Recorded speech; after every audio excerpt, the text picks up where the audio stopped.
أعوذ بالله من الشيطان الرجيم بسم الله الرحمن الرحيم وآت ذا القربى حقه والمسكين وابن السبيل ولا تبذر تبذيرا إن المبذرين كانوا إخوان الشياطين وكان الشيطان لربه كفورا وإما تعرضن عنهم ابتغاء رحمة من ربك ترجوها فقل لهم قولا ميسورا. ننانی درس کی انشاءاللہ العزیز سورت بنی اسرائیل پارہ نمبر 15 رکوع نمبر 3 آیات نمبر 26 27 28 درې آیاتونه چې نو هغه ویلې کیږي. مخکې سره چې نو هغه ربط او مناسبت نو باقبل سره چې نو هغه ربط او مناسبت یو طریقې سره دا نه چې د دې نه مخکې اول حقوق الله ذکر شول او اوس نو هغه حقوق العباد ذکر کیږي. نو حقوق العباد کې احکام العباد کې لاول مور پلار د ټولو نه مقدم دی. نو مخکې آیات کې د هغوی ذکر وشولو، اوس په دې آیات کې بیا وروسته چې څومره رشته دار دي د هغوی ذکر کیږي، د هغوی حقوق ذکر کیږي. دویم ربط چې نو هغې دا دی چې مخکې آیات کې نو هغه تیر شولو چې انسانان له الله جل جلاله دوه قسمه دولت ورکړی دی، یو د عقل او دویم نو هغه د مال. نو مخکې دا تیر شولو چې د عقل دغه دولت او نعمت نو هغه مه ضایع کوئ، د الله سره شریک نو هغه مه جوړوئ. د عقل تقاضا هم دا ده چې سړی الله جل جلاله وحده لا شریک له نو هغه وګڼي، د هغې ناشکري مه کوئ. نو اوس په دې کې نو هغه دویم نعمت د مال ذکر کوي چې د مال دا نعمت د لکم الله درکړی دی، نو دې کې هم اوس نو هغه اسراف مه کوئ، دا په غلط ځای کې د الله په نافرمانۍ کې چې نو هغه مه خرج کوئ. بالفاظ دیگر د کامیابی مدار او انحصار د هغه په یو څو کارونو کې چې نو هغه منحصر دی.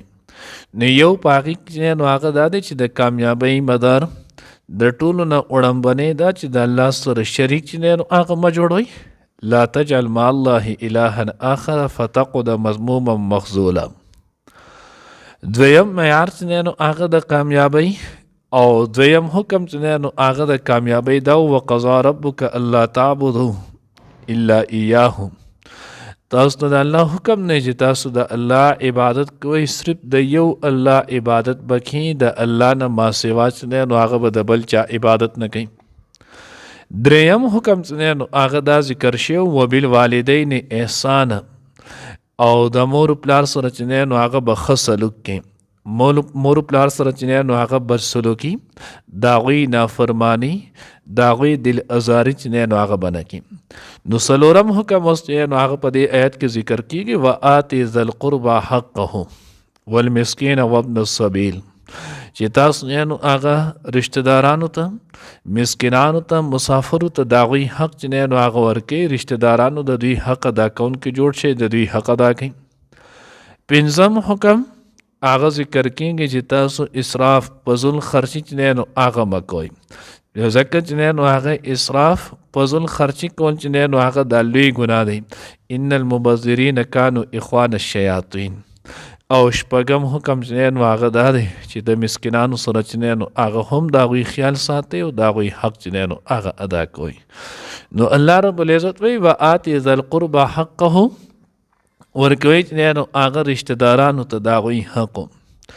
نن ټوله مسله چې نو هغه په دقې باندې منحصره، دغې کې چې نو هغه سره ګیره ده چې هر سړی حق غوښتونکی جوړ شوی دی. حالن کې د قرآن اسلوب، د احادیث مبارکه چې نو هغه منشا دین اسلام د هغې چېرته هم داسې نه دی ویلي چې خپل حق واخلی. ټول قرآن سړی لټ پلټ کی احادیث مبارکه چې نو هغه سړی ټولو ګوري داسې به چېرته دا حکم نه کړی چې تاسو خپل حق چې نو هغه واخلی. خو چې کوم ځای کې هم راځي نو وایي آتو حقه، حق چې نو هغه ادا کوي، که هغه د خدای وي او که هغه د مخلوق دواړو کې چې نو هغه د ادا کولو حکم راغلی دی. نن مونږ سره نو ټول مصیبت نن په دقه باندې دی چې زما حق نه ملایږي. نو هر سړی د خپل حق د حصول چې نو هغه په فکر کې دی او د بل حق ادا کون کې چې نو هغه نشتی. اسی چې نو هغه ضمنن دا واقع را تر یاد شونه. صحیح مسلم جلد ثانی کې چې نو هغه یو واقع ذکر کړی ده. وی مخکې دور کې نو هغه یو سړی داغه ببل باندې ځمکه خرڅ کړله. دا حدیث مبارک دی نو صحیح مسلم حدیث دی یعنی صحیح روایت دی. نو چې کله دغه سړی ځمکه چې نو هغه خرڅ کړله نو دی بل سړی چې نو هغه دی واغستله.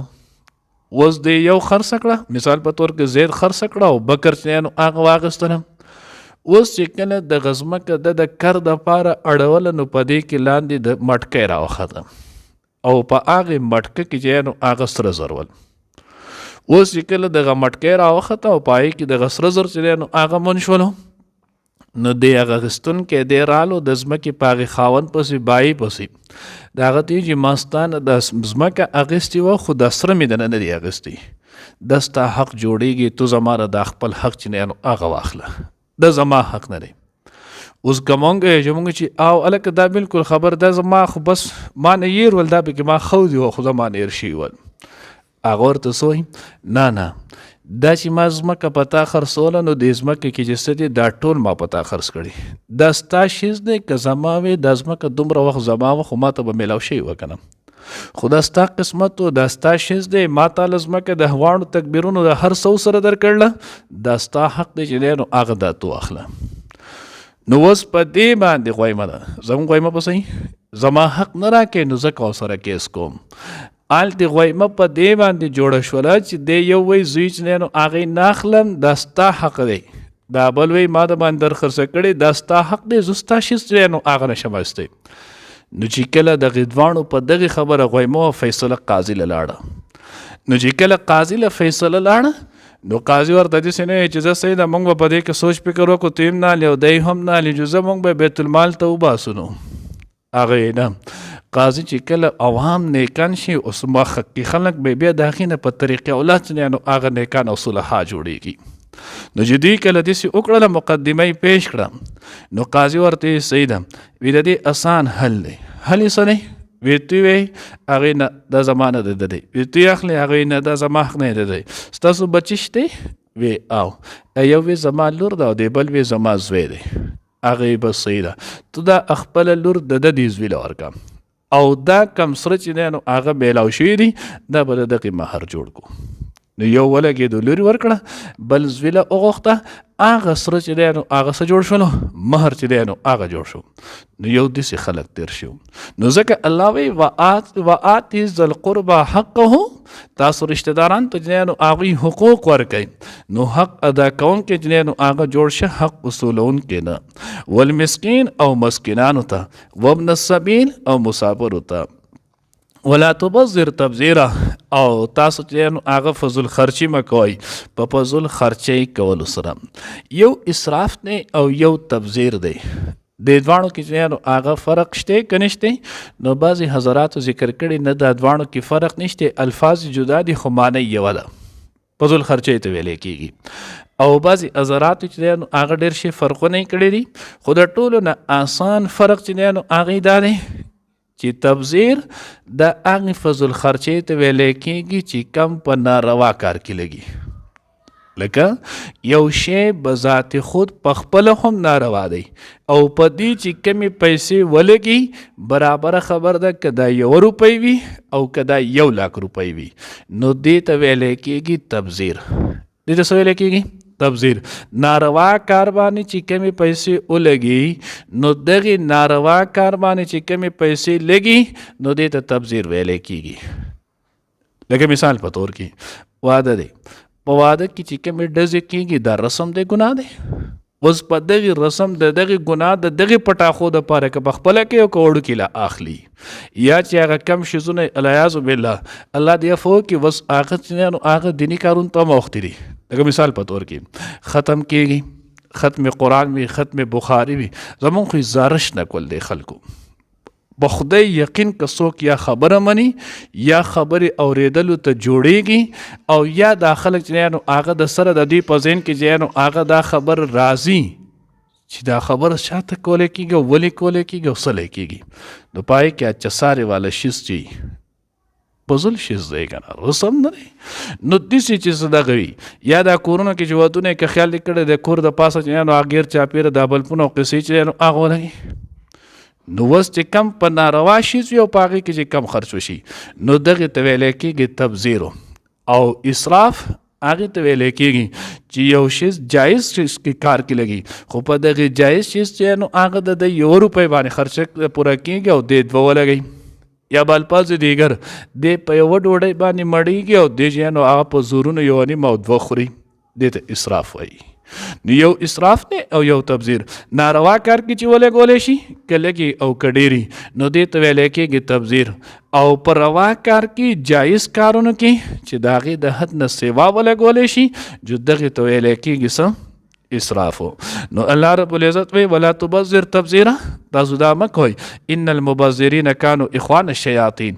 بېشکه چې نو هغه فضل خرچه کوونکي ناروا کارونه کې چې نو هغه پیسې لګونکي د شیطان وروڼه دي. ځکه شیطان هم د اولنۍ ورځې نه د الله په فسق او د الله په نافرمانۍ شروع شوی دی او دی هم دا د الله په نافرمانۍ کې لګوي. نو ګویا دی او شیطان د نافرمانۍ په اعتبار سره چې نو هغه دواړه یو شی دی. نو خلک اکثر وایي نه پلانکې خو د پلانکې رور دی بس توبې وباسه خو هغه شی دی نو څنګه چې هغه دی چې دغه شانتې دی. نو وایي ان المبذرین کانوا اخوان الشیاطین وکان الشیطان لربه کفورا. او شیطان د خپل جنو رب ناشکر دی. وإما تعرضن عنهم ابتغاء رحمة من ربك ترجوها. او کچری چې نو هغه ته مخ واړې د دوی نه چې نو هغه په انتظار کې د رحمت د خپل رب ترجوها چې ته د هغې امید لرئ فقل لهم قولا میسورا. نو دوی دوی ته نو هغه خبره کوله ښکلي دی د چې نو هغه په نرمۍ سره خبره کوم. د دې آیات شان نزول متعلق چې نو هغه لیکلي د تفسیر خازن کې چې دا د حضرت بلال رضی الله تعالی عنہ، حضرت صہیب رضی الله تعالی عنہ، حضرت خباب رضی الله تعالی عنہ، حضرت مهجع رضی الله تعالی عنہ رضوان الله تعالی اجمعین په باره کې نازل شوی. دی حضور علیه الصلاۃ والسلام نه چې نو هغه رانل د الله پیغمبر د چې نو هغه صادرونه او د اشتون راغلیو نو دی ورته مونږ لرا کوي. هغه الله پیغمبر تقسیم کړو ختم شي ور. نو حضور علیه الصلاۃ والسلام ورته صرف دا نه چې ځان نشته بس خبره ختم ته یې نه چشته لکه اوس چې موږ څنګه خلکو ته وایو. نو که دوی ورکولی نه شي خو رټلو حق چې دی نو هغه هم نشته. نو د الله پیغمبر ورته وفرمایل اوس خو فی الحال نشته ختم شول. البته چې نو هغه زه تاسو ته دا وایم آینده که بیا کله مال غنیمت رالو نو زه به تاسو له درکړم. نو الله وایي که چېرته تو مخ اړې یعنی ابن سبیل او مسکین د پسې رالو او ستا سره سجدې نه یا حقدار رشته دار چې نو هغه کمزوری دی او د هغه رالو او ستا سره سجدې نه نو تو ورته بیا چې نو هغه د رحمت د پورې انهم ابتغاء رحمت د رحمت یعنی د فراخۍ پورې چې نو هغه تو ولا ټایم ورکړه. مثال په طور کې زه په 2 تاریخ تنخواه اخلم په هغې کې به دله صدر کړم. مونږ چې نو هغه د فصل دی نو تا د پته زه خو زمیندار سړی یم چې نو 5 میاشتې فصل چې کله راورسي باغ راورسي په هغې نو چې کله باغ راورسي نو په هغې کې به سرسخۍ ګډو کم. بل یو کار چې نو هغه دی نو د کم رحمت یعنی د کم وخته پورې ده ته دغه پیسې بیا راځي او میسر کېږي نو د هغې د ورته په ښکلې طریقه ووایي چې کله هغه میلاو شي نو زه به بیا چې دی نو هغه تال درکړم. نو ځکه الله وایي د هغې پورې به ایثار کوي فقل لهم قولا میسورا او ښکلې نرمه وینا چې دی نو هغه به ورته کوي. الله دې موږ ته دغه اخلاق نصیب کړي. وآتی ذا القربى او ورکړی رشته دارانو ته حقه حق داغه والمسکین او مسکینانو ته وابن السبیل او مسافرو ته ولا تبذر تبذیرا او فضل خرچ مکوی په فضل خرچی کولو سره ان المبذرین بشک فضل خرچ کوونکي کانو اخوان الشیاطین دی رونه د شیطانانو وکان الشیطان او د شیطان لربه د خپل رب کفورا ناشکرا و اما تعرضن او کچری تو مخواړي انهم لدینا ابتغاء رحمت په انتظار کې د رحمتو من ربک د خپل رب ترجوها چې تو امید کوي داغه فقل نوایا لهم اغیتا قولا خبرا میسورا نرما